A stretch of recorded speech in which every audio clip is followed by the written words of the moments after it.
Dear students, I am Salim Ahmed Qasmi, faculty of English at Ajmal Senior Secondary School.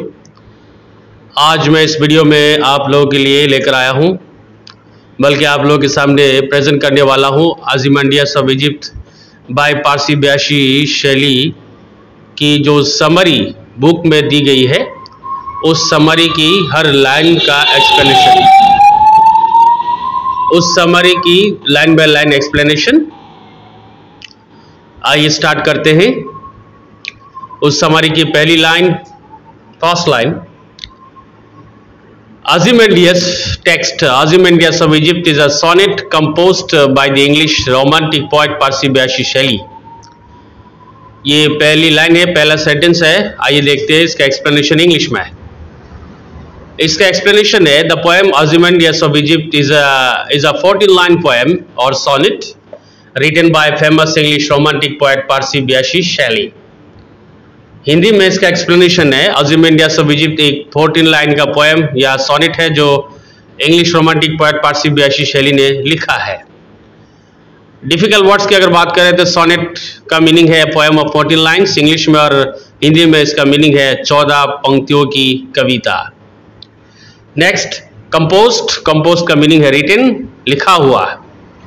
Next, romantic poet का meaning है poet of the romantic as, romantic युग की कवि।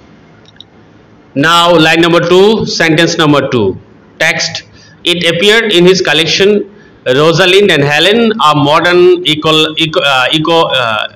eclogue with other poems published in 1819। English में इसका explanation होगा, this poem was published in 1819 in Shelley's poetry collection named Rosalind and Helen a modern eclogue with other poems। Hindi में इसका translation होगा, इसका एक्सप्लेनेशन होगा। ये कविता 1819 में 1819 में शैली के कविता संग्रह Rosalind and Helen a modern eclogue with other poems में छपी थी, राइट। उनका जो कविता संग्रह है जिसका नाम है Rosalind and Helen a modern eclogue with other poems में छपी थी। पूरा उनका एक कविता संग्रह है, कविता संग्रह का नाम है Rosalind and Helen a modern eclogue with other poems. ये पूरा नाम है कविता संग्रह का, तो उसमें ये पहली बार जो है ये छपी थी, राइट। डिफिकल्ट वर्ड्स की अगर बात करें तो एपियर्ड का मीनिंग है यहाँ पे पब्लिश्ड, प्रकाशित। कलेक्शन का मीनिंग है ग्रुप ऑफ पोएम्स और राइटिंग्स, संग्रह। और eclogue का मीनिंग है poem about country life, a poem about country life, right. ग्रामीण जीवन पर कविता, ग्रामीण जीवन पर कविता। जो विलेज लाइफ है, विलेज लाइफ पर जो कविता लिखी जाती है उसको कहते हैं eclogue, right. Next, line number 3, text, sentence number 3, Ozymandias was the Greek name for the Pharaoh Ramses II, one of the most powerful rulers of the ancient world। English में इसका ट्रांसलेशन या एक्सप्लेनेशन होगा, Ozymandias is the Greek name of the Egyptian king Ramses II, who was a very powerful king in ancient times। Hindi में इसका explanation होगा, Ozymandias Egypt के राजा Ramesses II है ना, रामसेस II का ग्रीक नाम था। ये पुराने समय का एक बहुत शक्तिशाली राजा था।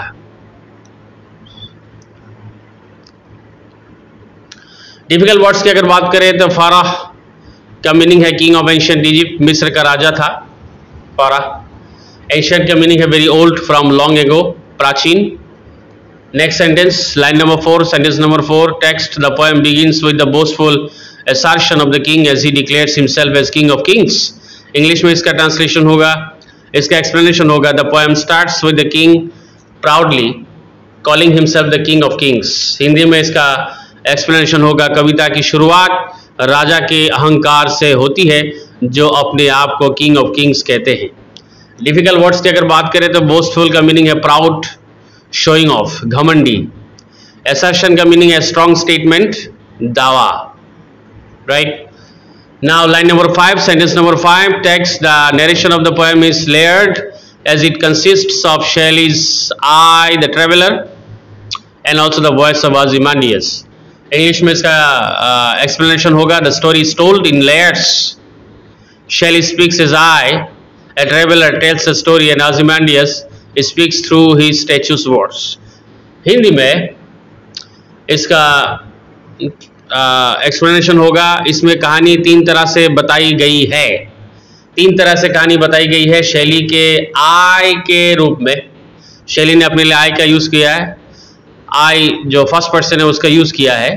तो शैली के आई के रूप में, एक ट्रेवलर के रूप में शैली ने आई फर्स्ट पर्सन यूज किया है एक ट्रेवलर के रूप में, और ओzymandias के शब्दों के रूप में, राइट।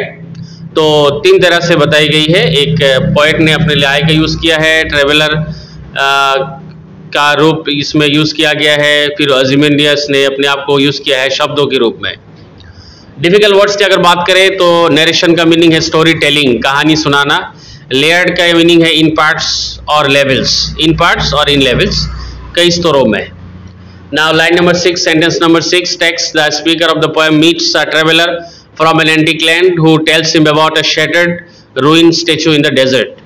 इंग्लिश में इसका एक्सप्लेनेशन होगा, the poet meets a traveller from a very old land who describes a broken statue in the desert. Hindi में इसका एक्सप्लेनेशन होगा, कवि एक पुराने देश से आए यात्री से मिलता है, ट्रेवलर से मिलता है, जो एक टूटे फूटे है ना प्रतिमा के बारे में, मूर्ति के बारे में बताता है जो रेगिस्तान में है। डिफिकल्ट वर्ड्स की अगर बात करें, एंटिक का मीनिंग है ओल्ड, पुराना। शैटर्ड का मीनिंग है ब्रोकन, टूटा हुआ। रूइन का मीनिंग है डिस्ट्रॉयड, बर्बाद। Now line number 7, sentence number 7, text It tells him that the frown and sneer of cold command on the statue's face indicate the sculptor's depiction of the boastful and arrogant face of the tyrannical ruler it represents. English में इसका आपके explanation होगा, the traveller says the statue's face shows a proud and cruel king because the sculptor captured the king's arrogance in the statue.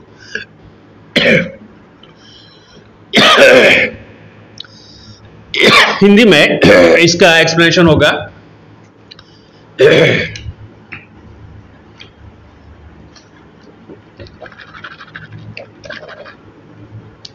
Sorry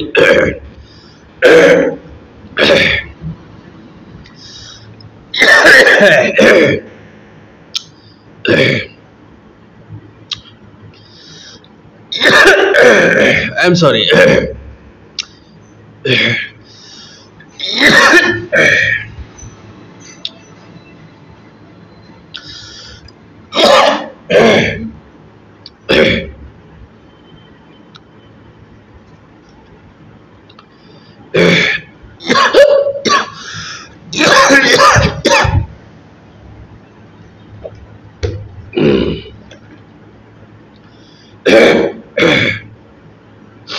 Hindi में इसका explanation होगा, यात्री कहता है, ट्रेवलर कहता है कि प्रतिमा या मूर्ति के चेहरा राजा के अहंकार और जुल्म को दिखाता है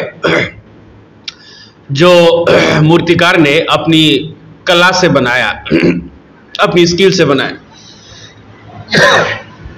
डिफिकल्ट वर्ड्स की अगर बात करें तो फ्रॉन का मीनिंग है एंग्री एक्सप्रेशन, गुस्से का भाव।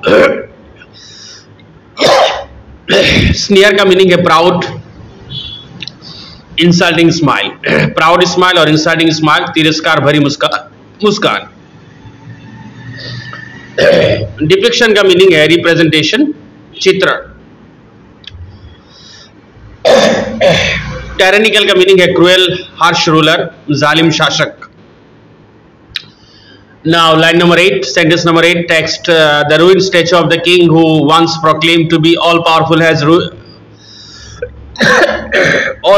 has turned to dust and his civilization has been destroyed with the passage of time.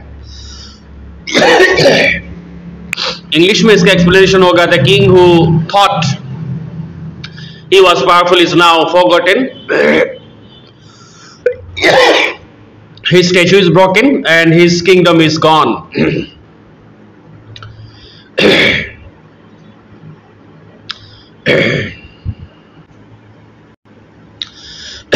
चलिए शुरू करते हैं।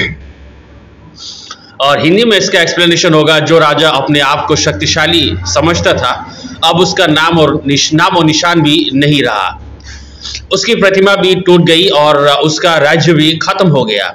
अगर डिफिकल्ट वर्ड्स की बात करें तो प्रोक्लेम का मीनिंग है अनाउंस्ड प्राउडली, घोषणा की, और सिविलाइजेशन का मीनिंग है कल्चर, सोसाइटी, सभ्यता। Line number 9 onwards, sentence number 9, it talks about the theme pride and power and temporary, art lasts longer than rulers.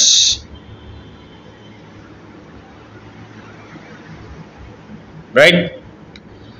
तो इंग्लिश में इसका एक्सप्लेनेशन होगा, the sculptor capture the king's arrogance better than the king's powerful itself. Right?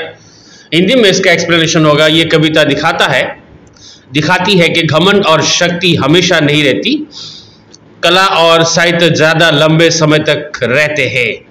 मूर्तिकार ने राजा के अहंकार को अमर कर दिया। अब ओवरऑल समरी की अगर बात करें तो कुछ इस तरह होगा इंग्लिश में, the poem Ozymandias shows how power and pride of kings disappear with time, but art and poetry remain. A traveler tells about a broken statue of King Ozymandias in the desert. Once he was very powerful, but now only ruins are left. The poem teaches us that time destroys everything, even kings, but art lives too longer. Hindi में इसका explanation होगा, कविता ओzymandias बताती है कि समय के साथ राजाओं का घमंड और शक्ति खत्म हो जाते हैं, लेकिन कला और साहित्य सदा के लिए बचे रहते हैं। नाउ टीचर्स के लिए special tips, interactive classroom teaching suggestions, teaching tips. Teachers अपने स्टूडेंट्स से पूछ सकते हैं क्लास के बाद आखिर में, Who was Ozymandias? और स्टूडेंट रिप्लाई दे सकता है Who was Ozymandias, और इसी तरीके से पूछ सकता है What was the broken statue mean? What lesson do we learn from the poem? तो इस तरह के क्वेश्चंस टीचर्स स्टूडेंट से पूछ सकते हैं।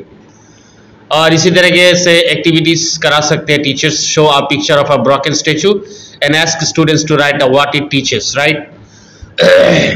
और इसी तरह से टीचर्स रोल प्ले कर सकता है, one student as Ozymandias, one is traveler and one is sculptor। इस तरीके से रोल प्ले कराया जा सकता है क्लास में क्लास को इफेक्टिव बनाने के लिए। राइट? इसी तरह से टीचर पूछ सकता है Who wrote Ozymandias, और स्टूडेंट की तरफ से रिप्लाई हो सकता है पारसी ब्यासी शैली wrote it। इसी तरह से टीचर क्वेश्चन कर सकता है What does the poem teach us, और स्टूडेंट की तरफ से ये रिप्लाई आ सकता है power and pride do not last for ever but art remains. Thank you so much for watching this video. Have a nice day. Next video में कुछ और इम्पोर्टेंट लेकर आप लोगों के सामने हाजिर होऊंगा। तब तक के लिए बहुत बहुत शुक्रिया देखने के लिए। अब तक अगर आप लोगों ने मेरे चैनल को सब्सक्राइब नहीं किया तो प्लीज़ सब्सक्राइब कर लीजिए। Thank you so much. Have a nice day.